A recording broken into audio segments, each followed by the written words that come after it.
Olá pessoal, tudo bem com vocês? Meu nome é Marcos. Meu é Egli. E a gente vai estar explicando um pouco melhor para vocês sobre as camadas da atmosfera. Eu vou estar iniciando falando sobre algumas camadas e logo após aí vai estar falando sobre outras. Então, eu vou estar explicando agora para vocês sobre duas camadas da atmosfera. Isso, eu vou estar falando sobre duas das camadas. Eu vou falar um pouco sobre a mesosfera, a termosfera e um pouquinho sobre a camada que fica entre a mesosfera e entre a estratosfera. Não sei se vocês se lembram, mas na última aula que nós tivemos na segunda-feira, o Aspen ele explicou sobre essas duas camadas, que é a troposfera e a estratosfera, e eu vou estar explicando porque cada uma tem uma divisão, cada uma tem um meio aí entre elas, que é chamado de estratopausa, mesopausa, termopausa, e eu vou estar falando um pouquinho sobre cada uma delas. Iniciando aí, então, depois que a gente viu já que o Aspen explicou um pouco sobre essa questão da estratosfera, que é onde tem a camada de ozônio, eu vou estar explicando sobre a estratopausa. A estratopausa ela é uma região localizada, então, entre a estratosfera e a mesosfera, e ela marca a transição entre elas. Ela é uma camada transitória entre essas duas camadas aí.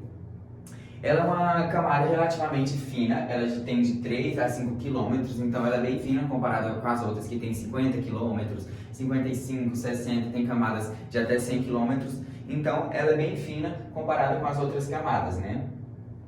A estratopausa, ela tem uma temperatura que para de diminuir com o aumento da altitude. Ela tem uma temperatura que ela muda de acordo com a altitude, porque assim, quando acontece uma mudança na propriedade da altitude, ela para de diminuir. Então, isso já marca que nas próximas camadas, as camadas de cima, elas não irão diminuir mais a temperatura, elas vão começar a aumentar a temperatura.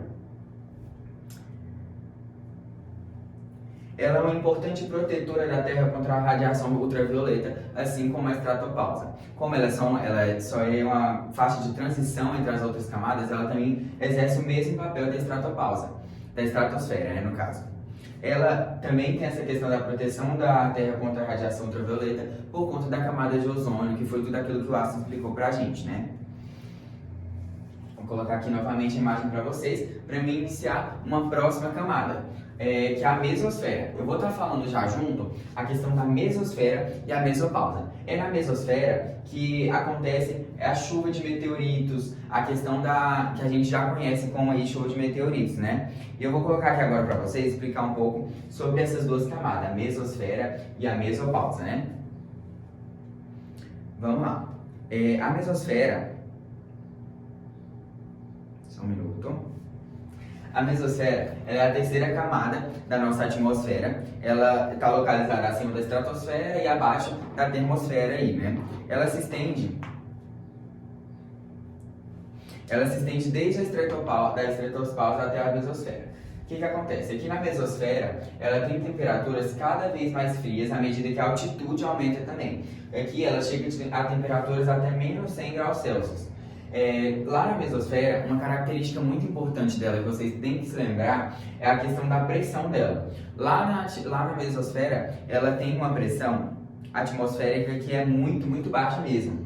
E o que acontece? Por essa pressão ser muito baixa, a densidade do ar ela também é significativamente menor que a das outras camadas inferiores. Então ela tem essa questão da densidade muito baixa. Isso acontece que dificulta os estudos dessa camada. Essas duas camadas são uma das camadas menos estudadas por conta dessa pressão muito baixa, dessa densidade do ar que é bem menor que as outras, né? O que acontece? Tudo que a gente já sabe dessas duas camadas, elas foram pesquisadas somente por satélites e por sondas espaciais que conseguem fazer essa pesquisa por via remota, né? E a mesosfera, ela desempenha um papel muito importante para a gente aqui na superfície. Ela faz uma proteção da Terra contra a entrada de pequenos meteoroides. Essa camada aqui da Terra, ela faz essa proteção por conta dessa questão da densidade. O que acontece? Esses meteoroides,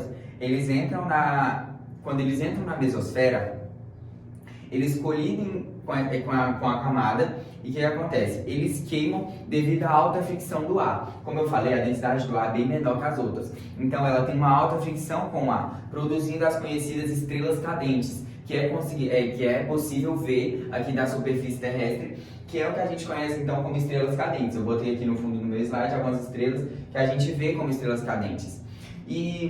Mas qual que é a diferença entre meteoroides e meteoros?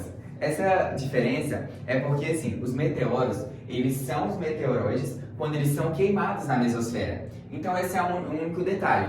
As meteoroides, quando queimados, eles se tornam os meteoros, né? E para estar finalizando, eu vou voltar aqui para vocês verem essas camadas aqui. Eu vou falar agora sobre a termosfera, que é onde está localizados satélites que são lançados para pesquisas, entre outras diversas coisas, né? Agora eu vou estar falando para vocês, para finalizar minha parte aqui, sobre a termosfera. A termosfera, ela é a penúltima camada da Terra. Ela fica antes, vou voltar aqui mesmo mostrar para vocês. Ela fica aqui, antes da exosfera e depois da mesosfera. Então é uma camada aqui que está quase finalizando as camadas da atmosfera. A exosfera, ela também é uma das últimas camadas, então aí, e eu vou estar apresentando um pouco melhor sobre para vocês. A termosfera, ela também é conhecida como ionosfera. Elas não são camadas distintas. A ionosfera e a termosfera são a mesma coisa. Mas por que elas são as mesmas coisas, né? O que acontece? Na termosfera, ela é chamada de ionosfera também porque é onde acontece a ionização dos gases atmosféricos devido à alta intensidade solar, que eu vou estar falando um pouco melhor, e aéreo também posteriormente. A temperatura, ela aumenta de acordo com a altitude. Essa questão aqui, igual eu falei para vocês, lá na estratopausa, a temperatura, a partir daquele momento da estratopausa, ela não diminui mais a sua temperatura, então ela vai aumentar mais. Então, a partir daquele momento, ela começa a aumentar. E aqui ela vai aumentando de acordo com que a altitude vai aumentando, ela vai crescendo cada vez mais. Mesmo ela tendo uma altitude alta, ela não é considerada uma camada quente, porque lá, por conta da densidade do ar, eu coloquei aqui assim, a densidade do ar ser tão baixa, a gente não consegue perceber, não consegue ver essa questão da temperatura ser baixa lá, né? Ser fria, no caso. A radiação solar lá é responsável pelo aquecimento intenso que nós temos na termosfera. Nós temos um aquecimento grande lá da radiação solar, mas ainda assim, por conta dessa baixa densidade, não é considerada fria, né? As pesquisas são feitas por meio de satélites e sondas também, por conta da baixa densidade, não é possível fazer pesquisas diretas. E um outro fenômeno que acontece nessa camada é a questão aí da aurora boreal, que acontece por conta de ventos solares, que eu vou botar um videozinho para vocês conseguirem compreender um pouco melhor sobre essa questão aí da aurora boreal, tá bom? E desde já eu já quero agradecer, e professora Eliane, eu te amo muito, viu? Então considera esse nosso trabalho. Talvez você já tenha ouvido dizer que as auroras boreais são por causa dos ventos solares. Só que aí a gente cai em outro problema e não melhora quase nada. O que são os ventos solares, então? E para não acontecer isso, vamos começar do começo. O campo magnético no Sol é bem imprevisível e tem muita energia. Algumas vezes, perto das manchas solares, ou seja, regiões do Sol onde a temperatura é menor do que a média, esses campos magnéticos malucos conseguem liberar uma quantidade enorme de energia. E é isso que joga um monte de partículas carregadas do universo afora, causando as explosões solares, liberando os elétrons que poderão atingir a Terra se ela estiver no caminho. E para nos atingir, um elétron viaja 1,6 milhões de quilômetros por hora e demora 40 horas para completar esse trajeto. Mas se você está achando que isso é muito, saiba que a luz do Sol consegue chegar entre o Sol e a Terra em 8 minutos. Eu acho que você deve estar se perguntando o que deixa esse campo maluco. Então deixa eu responder logo. A superfície do Sol é formada por uma das 4 composições da matéria. Sim, 4, não 3. Existe o sólido, o líquido, o gasoso e o plasma. Geralmente ele não é visto na escola, mas ele também existe. Tem várias TVs que também são de plasma. O plasma, ele contém muitas partículas carregadas com altas energias, mas o maior problema é que elas estão em constante movimento, e isso deixa esse campo magnético bastante complicado. Mas voltando para o vídeo, quando o Sol libera essas partículas, ele libera junto os elétrons, que quando chegam à Terra colidem com os átomos de oxigênio e nitrogênio na nossa atmosfera. E é isso que causa a belíssima aurora. E geralmente elas acontecem a 100 km de distância da superfície. Mas infelizmente elas só acontecem nos polos, porque os elétrons são guiados, entre aspas, pelo campo magnético da Terra até um dos dois polos. Para qual polo vai depende da inclinação do elétron, e se a aurora for formada no norte, ela vai ser chamada de aurora boreal. Mas se ela for formada no sul, vai ser a aurora austral. E ao contrário do que muitos pensam, nem sempre as auroras são verdes. A cor delas depende da altitude que vai acontecer a colisão e depende também com qual átomo ela se choca. Em torno de 200 km de altura, ela bate com O2 e produz a tonalidade verde.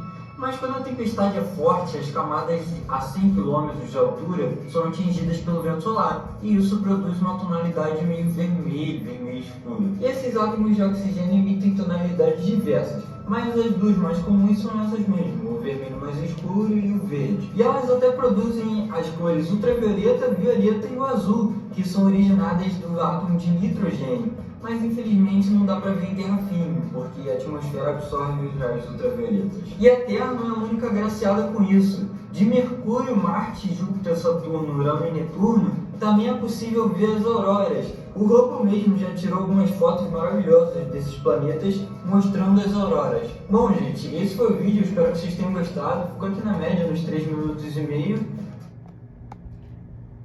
Que bosta! Não vale nada não. Dando continuidade no que o Marcos falou, eu vou estar falando sobre a ionosfera, que a ionosfera ela faz ali parte da termosfera, né? Ela abrange 0,1% da atmosfera terrestre. A ionosfera ela é uma camada terrestre ali conhecida por sofrer radiação da luz solar, e ela é bastante ativa no seu tamanho ali. Ela pode diminuir e aumentar conforme a quantidade de energia absorvida pelo Sol. A sua altitude também pode variar conforme a energia absorvida pelo Sol, variando de 50 km até 1000 km de altitude. Ela pode ser dividida até em 3 camadas, que são a camada D, E e F. Na camada D, ela é a camada mais interna, que ela tem cerca ali de 50 a 95 km de altitude. Ela vai absorver ali a maior parte da radiação energética.